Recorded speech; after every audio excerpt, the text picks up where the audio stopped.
Hello everyone, स्वागत है आपका सिविल रैंक स्टेट पीसीएस में। और आज जो हम कंप्लीट करने वाले हैं वो है मौलिक कर्तव्य, फंडामेंटल ड्यूटीज। और हम समझेंगे डिटेल में मौलिक कर्तव्यों का प्रावधान, मौलिक कर्तव्यों की सूची, मौलिक कर्तव्यों का महत्व, मौलिक कर्तव्यों की आलोचना, मौलिक कर्तव्यों के संदर्भ में सर्वोच्च न्यायालय का पक्ष, और प्रीलिम्स के पीवाईक्यू आधारित एमसीक्यू क्वेश्चन देखेंगे, और मुख्य परीक्षा के अभ्यास प्रश्न देखेंगे, और एक प्रश्न का मॉडल आंसर लिखेंगे। तो वो हम देखने वाले हैं। यदि आप हमारी किसी भी प्रकार की पीडीएफ डाउनलोड करना चाहते तो ये टेलीग्राम चैनल का लिंक है। आप इस लिंक के थ्रू टेलीग्राम चैनल ज्वाइन कर लीजिए, या फिर आप ये क्यूआर कोड स्कैन करके भी हमसे जुड़ सकते हैं टेलीग्राम चैनल से। तो सबसे पहले आज की जो क्लास है उसके बारे में जान लेते हैं। वो है मौलिक कर्तव्य यानी कि फंडामेंटल ड्यूटी। अब ये जो है भाग 4 हमारा कंप्लीट हो जाएगा इसको मिला के, क्योंकि भाग 4 के डीपी एसपी हम पहली क्लास में कर चुके हैं। अब भाग 4 4 ए के भाग 4 ए के जो है ये मौलिक कर्तव्य को आज हम कंप्लीट करेंगे। तो हमारे भाग 4 तक इंडियन पॉलिटी का कंप्लीट डिटेल्ड जो है क्लासेस कवर हो जाएंगी। तो आप हमारी प्लेलिस्ट में जाके पूरी क्लास कंप्लीट कर सकते हैं। तो सबसे पहले शुरू करते हैं, टाइम वेस्ट नहीं करेंगे, सीधा शुरू करते हैं मौलिक कर्तव्यों का प्रावधान यानी कि मौलिक कर्तव्यों के बारे में अब जानते हैं। मौलिक कर्तव्यों का जो विचार है वो रूस के संविधान से, कहां से? रूस के संविधान यानी कि उस समय सोवियत संघ कहलाता था, उससे प्रेरित है, यानी कि वहां से लिया गया है। इन्हें 42वें संविधान संशोधन अधिनियम 1976 स्वर्ण सिंह समिति की सिफारिश पर संविधान के भाग 4 ए में शामिल किया गया था। तो ये स्वर्ण सिंह समिति आपको याद रखनी, 1976 याद रखना, और 42वां संविधान संशोधन आपको याद रखना है। बात करते हैं मूल रूप से मौलिक कर्तव्यों की संख्या 10 थी। पहले जब स्वर्ण सिंह समिति ने सिफारिश की, जो रूस के संविधान यानी कि सोवियत संघ के संविधान से लिए गए थे, तब मौलिक कर्तव्य 10 थे। अब उसके बाद 86वें संविधान संशोधन अधिनियम 2002 के माध्यम से एक और कर्तव्य जोड़ा गया था। सभी 11 कर्तव्य संविधान के अनुच्छेद 51 ए भाग 4 ए में सूचीबद्ध हैं। राज्य के नीति निर्देशक सिद्धांतों की तरह मौलिक कर्तव्य भी प्रकृति में गैर न्यायिक हैं। गैर न्यायिक का मतलब न्यायालय इन्हें लागू नहीं करा सकता, इसको गैर न्यायिक कहते हैं। ठीक है, अब हमने यहाँ पे ये देखा कि ये स्वर्ण सिंह समिति की सिफारिश पे ये सारे जो है बदलाव हुए थे। तो एक बार हम ये स्वर्ण सिंह समिति को समझ लेते हैं, इसके बारे में भी जान लेते हैं। तो स्वर्ण सिंह समिति 1976 की रिपोर्ट भारतीय संविधान की कार्यप्रणाली की जांच के लिए 1976 में स्वर्ण सिंह समिति का गठन किया गया था। समिति का उद्देश्य संविधान में संशोधन की सिफारिश करना था। समिति ने 1976 में अपनी रिपोर्ट प्रस्तुत की, जिसे स्वर्ण सिंह समिति के नाम से जाना जाता है। रिपोर्ट में संविधान में कई संशोधनों का प्रस्ताव किया गया। इनमें इसने मौलिक अधिकारों यानी कि फंडामेंटल राइट्स, राज्य के नीति निर्देशक तत्व यानी कि डीपीएसपी, आपातकालीन प्रावधानों और राष्ट्रपति की भूमिका में बदलाव की सिफारिश की। तो किसने की थी? स्वर्ण सिंह समिति की रिपोर्ट में ऐसा कहा गया था। एक महत्वपूर्ण प्रस्ताव संपत्ति के अधिकार को कानूनी अधिकार के रूप में शामिल करना था। एक और ये संशोधन भी रिकमेंड किया था। समिति ने संसदीय प्रणाली को मजबूत करने, न्यायपालिका की भूमिका बढ़ाने तथा राजनीतिक दलों की कार्यप्रणाली में सुधार लाने की भी सिफारिश की। हालांकि समिति की सभी सिफारिशें लागू नहीं हुई। जितनी स्वर्ण सिंह समिति ने सिफारिश की थी वो सभी लागू नहीं हुई थी। स्वर्ण सिंह समिति की रिपोर्ट भारत के संवैधानिक विमर्श में एक महत्वपूर्ण दस्तावेज बनी। यहाँ तक आपका ये स्वर्ण सिंह समिति कवर हो जाती है। इतना ही आपको जानने की आवश्यकता है। अब समझते हैं वो मौलिक कर्तव्यों की सूची क्या है जो हमने शुरुआत में कितने थे 10 थे, उसके बाद एक और 11, टोटल कितने हो गए 11 हैं। अब इसमें आपको क्या याद रखना है, शुरुआत यानी कि 42वें संविधान संशोधन में 10 हमारे जो है कर्तव्य थे और 86वें संविधान संशोधन में एक और ऐड हो गया था, तो टोटल 11 हैं। यहां तक की बात आपको याद रखनी है। अब मौलिक कर्तव्य का पहला कर्तव्य है संविधान, राष्ट्रध्वज और राष्ट्रगान का सम्मान करना। ये इसका पहला कर्तव्य, इतना भी याद रख लोगे काम हो जाएगा। संविधान का पालन करना और उसके आदर्शों, संस्थाओं, राष्ट्रीय ध्वज और राष्ट्रगान का आदर करना। हमारा दूसरा मौलिक कर्तव्य है स्वतंत्रता संग्राम के आदर्शों का पालन करना, यानी कि स्वतंत्रता के लिए हमारे राष्ट्रीय संघर्ष को प्रेरित करने वाले महान आदर्शों को हृदय में सजोना और उनका पालन करना। और तीसरा हमारा मौलिक कर्तव्य है संप्रभुता, एकता और अखंडता की रक्षा करना। मतलब भारत की संप्रभुता, एकता और अखंडता की रक्षा करना तथा उसे अक्षुण्ण बनाए रखना। अक्षुण्ण का मतलब जो कभी, जिसका कोई भी नाश न हो, जो कभी टूटे नहीं। और हमारा चौथा कर्तव्य है देश की रक्षा और राष्ट्रीय सेवा। देश की रक्षा करना और आह्वान किए जाने पर, अगर हमारे देश हमें हमारा आह्वान करे तो राष्ट्र की सेवा के लिए तत्पर रहना। ये हमारे 4 कर्तव्य हो गए। पांचवा जो हमारा कर्तव्य है वो है समरसता और भाईचारे की भावना। इसमें क्या है, सभी लोगों में धार्मिक, भाषाई और क्षेत्रीय विविधताओं से परे समरसता और समान भाईचारे की भावना का निर्माण करना। महिलाओं के सम्मान के विरुद्ध प्रथाओं का त्याग करना। ये अक्सर कर प्रीलिम्स में पूछा गया है, आप इसको ध्यान से पढ़िए। और छठा हमारा कर्तव्य है सांस्कृतिक विरासत का संरक्षण करना। हमारी सामाजिक संस्कृति की समृद्धि, विरासत का महत्व समझना और उसका परिरक्षण करना। सातवां हमारा कर्तव्य है प्राकृतिक पर्यावरण की रक्षा करना, जैसे वन, झील, नदी और वन्य जीव सहित प्राकृतिक पर्यावरण की रक्षा और सुधार करना और प्राणी मात्र के प्रति दया भाव रखना। ये महत्वपूर्ण है, आप ये स्टार लगा लीजिए। इस बार पीवाईक्यू में पूछा जा सकता है क्योंकि अरावली हिल्स का मुद्दा जो है अभी बना हुआ है। और बात करते हैं 8वें कर्तव्य की। 8वां हमारा कर्तव्य है वैज्ञानिक दृष्टिकोण का विकास करना, यानी कि वैज्ञानिक स्वभाव, मानवतावाद और जिज्ञासा तथा सुधार की भावना का विकास करना। अब बात करते हैं हमारे 9वां कर्तव्य क्या है, सार्वजनिक संपत्ति की सुरक्षा करना। सार्वजनिक संपत्ति को सुरक्षित रखना और हिंसा से दूर रहना, ये 9वां कर्तव्य है।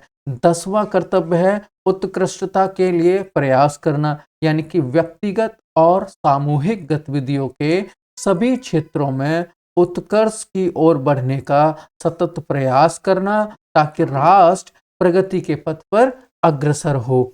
और 11वां और आखिरी जो है हमारा जो कर्तव्य दे रखा है संविधान में, वो है शिक्षा के अवसर प्रदान करना। 6 से 14 वर्ष के आयु के बीच के 6 से 14 वर्ष की आयु के बीच के अपने बच्चे का प्रतिपाल्य यानी कि संरक्षक को शिक्षा के अवसर प्रदान करना। और ये 86वें संविधान संशोधन अधिनियम 2002 द्वारा जोड़ा गया था। तो ये हमारे 11 कर्तव्य थे। आप इनका स्क्रीनशॉट ले लीजिए और इनको याद रखिएगा। अब बात करते हैं मौलिक कर्तव्यों का महत्व क्या है। कुछ महत्व जान लेते हैं। लोकतांत्रिक आचरण का निरंतर अनुस्मारक करना, ये इसका महत्व है। दूसरा, असामाजिक गतिविधियों के विरुद्ध चेतावनी। तीसरा, अनुशासन और प्रतिबद्धता की भावना। और चौथा है कानून की संवैधानिकता निर्धारित करने में सहायता करना, ये मौलिक कर्तव्यों का महत्व है। आपको महत्व समझ में आ गया? अब बात कर लेते हैं इसकी आलोचना की, क्योंकि अगर कोई चीज़ बनी है तो उसकी कुछ न कुछ आलोचनाएँ होती हैं। इन कर्तव्यों को गैर न्याय संगत बनाया गया है। ये इसकी आलोचना है। आलोचना करने वाले लोग कहते हैं कि ये गैर न्याय संगत हैं, इनका कोई महत्व नहीं है, क्योंकि इसको न्यायालय लागू ही नहीं करा सकता। अगर इंसान यानी कि जो भारत देश के निवासी हैं, उनकी इच्छा होगी तो मानेंगे, नहीं होगी तो नहीं मानेंगे, तो ये व्यर्थ हैं। उनका कहने का मतलब ये होता है कि ये गैर न्याय संगत हैं। दूसरा, कराधान और परिवार नियोजन जैसे महत्वपूर्ण कर्तव्यों को इसमें शामिल किया जाना चाहिए था, ऐसा वो कहते हैं, लेकिन इसमें शामिल नहीं है। तीसरा, कुछ मौलिक कर्तव्य अस्पष्ट है, जिससे आम नागरिक के लिए यह समझना कठिन हो जाता है कि व्यक्तिगत और सामूहिक गतिविधियों के सभी क्षेत्रों में समृद्ध विरासत, मानवतावाद, उत्कृष्टता और समग्र संस्कृति का क्या अर्थ है। यानी कि वो कहते हैं कि ये जो शब्द है समृद्ध विरासत, मानवतावाद और उत्कृष्टता और समग्र संस्कृति, ये शब्द जो है इनका अर्थ स्पष्ट नहीं किया गया है, इसका मतलब क्या होना चाहिए। तो मौलिक कर्तव्यों की ये कुछ आलोचना है जो आपको प्रीलिम्स और मेंस दोनों में मदद करती हैं। अब कर लेते हैं प्रीलिम्स में पीवाईक्यू आधारित एमसीक्यू क्वेश्चन जो आयोग द्वारा पूछे जा चुके हैं। मौलिक कर्तव्यों को संविधान के किस संशोधन द्वारा जोड़ा गया? अभी हमने पढ़ा था 42वां संविधान संशोधन। दूसरा क्वेश्चन है, मौलिक कर्तव्यों की प्रेरणा किस देश के संविधान से ली गई थी? तो हमने देखा था यूएसएसआर से ली गई थी, जिसे अभी रूस कहते हैं, या सोवियत संघ था उस समय। ठीक है, इसका आंसर डी हो जाएगा। क्वेश्चन नंबर 3 है, मौलिक कर्तव्य संविधान के किस भाग में है? अभी हमने देखा कि भाग 4 में डीपीएसपी है और स्वर्ण सिंह समिति की सिफारिश पे भाग 4 के पैरा ए में मौलिक कर्तव्य दे रखे हैं, फंडामेंटल ड्यूटीज दे रखे हैं, तो इसका आंसर सी हो जाएगा। अब क्वेश्चन नंबर 4 है, निम्न में से कौन सा मौलिक कर्तव्य 86वें संशोधन से जोड़ा गया था? अब यहाँ पे समझने वाली बात यह है कि 86वें संविधान संशोधन यानी कि 2002 में वर्ष में जो संशोधन हुआ था, उसमें बच्चों को शिक्षा देना 6 से और 12 साल तक के बच्चों को शिक्षा देना शामिल था, तो ये डी वाला इसका आंसर हो जाएगा। एक बार चेक कर लेते हैं, 6 से 12 साल था या कुछ कन्फ्यूजन है, 6 से कुछ 16 साल तो नहीं था। एक बार चेक कर लेता हूँ, 6 से 14 वर्ष है, माफ़ कीजिए, स्किप हो जाता है माइंड से कभी-कभी, तो ये 6 से जो है तो करेक्ट कर लीजिए, 14 वर्ष है। 6 से 14 वर्ष के अपने बच्चों को शिक्षा देना, ये 86वें संविधान संशोधन 2002 में जोड़ा गया था, ये याद रखना है। अब अगला प्रश्न कर लेते हैं, मौलिक कर्तव्य किस पर लागू होते हैं? केवल राज्य पर? मौलिक कर्तव्य की पूछा है, केवल राज्य पर, केवल विदेशियों पर, सभी व्यक्तियों पर या केवल नागरिकों पर? तो ये केवल नागरिकों पे लागू होते हैं, इसका भी आंसर डी होगा। अब आपको मुख्य परीक्षा अभ्यास प्रश्न देख लेते हैं। आपको ये 2 प्रश्न दे रखे हैं और आपको क्या करना है, इनका 150 शब्द में आंसर लिखने की कोशिश करनी है। यदि आप आंसर लिख लेते हैं तो आप हमें कमेंट बॉक्स में बता सकते हैं, पूरा आंसर लिख के बता दीजिए, या आप टेलीग्राम चैनल पर पोस्ट कर दीजिए। वहाँ हम आपके आंसर का मूल्यांकन करके और फिर आपको एग्जैक्ट बता देंगे कि आपकी तैयारी में और क्या जोड़ा जा सकता है। तो पहला प्रश्न है, मौलिक कर्तव्यों का संवैधानिक महत्व स्पष्ट कीजिए। तो ये आपको समझना होगा कि क्वेश्चन पूछ क्या रहा है, उसकी क्या प्रकृति है। दूसरा प्रश्न है, मौलिक कर्तव्यों को न्यायालय द्वारा अपरिवर्तनीय रखने के कारणों का आलोचनात्मक विश्लेषण कीजिए। ये 2 प्रश्न हैं, दोनों के आंसर लिखने की कोशिश करो। अब देख लेते हैं 150 शब्द का मॉडल आंसर। क्वेश्चन है, मौलिक कर्तव्यों का भारतीय लोकतंत्र में क्या महत्व है, और ये 150 शब्दों में आपको लिखना है। तो मॉडल आंसर हमने लिखा है मौलिक कर्तव्य भारतीय संविधान के भाग 4A में अनुच्छेद 51A के अंतर्गत वर्णित हैं। इन्हें 42वें संविधान संशोधन अधिनियम 1976 द्वारा जोड़ा गया था। इनका उद्देश्य नागरिकों में संविधान के प्रति सम्मान, राष्ट्रीय एकता, सामाजिक समरसता और नैतिक उत्तरदायित्व की भावना विकसित करना है। इस तरह से आपकी शुरुआत होनी चाहिए। अब मेन बॉडी पढ़ लेते हैं। यद्यपि मौलिक कर्तव्य न्यायालय द्वारा प्रवर्तनीय नहीं है, फिर भी वे लोकतांत्रिक व्यवस्था के सुचारू संचालन के लिए अत्यंत आवश्यक हैं। जहां मौलिक अधिकार नागरिकों को स्वतंत्रता प्रदान करते हैं, वहीं मौलिक कर्तव्य उन्हें उत्तरदायित्व का बोध कराते हैं। दोनों के बीच संतुलन लोकतंत्र की आधारशिला है। अब इसका कंक्लूजन लिखने का ऐसा तरीका रखिए। सुप्रीम कोर्ट ने विभिन्न मामलों में मौलिक कर्तव्यों को कानूनों की व्याख्या और सार्वजनिक नैतिकता के निर्धारण में उपयोग किया है।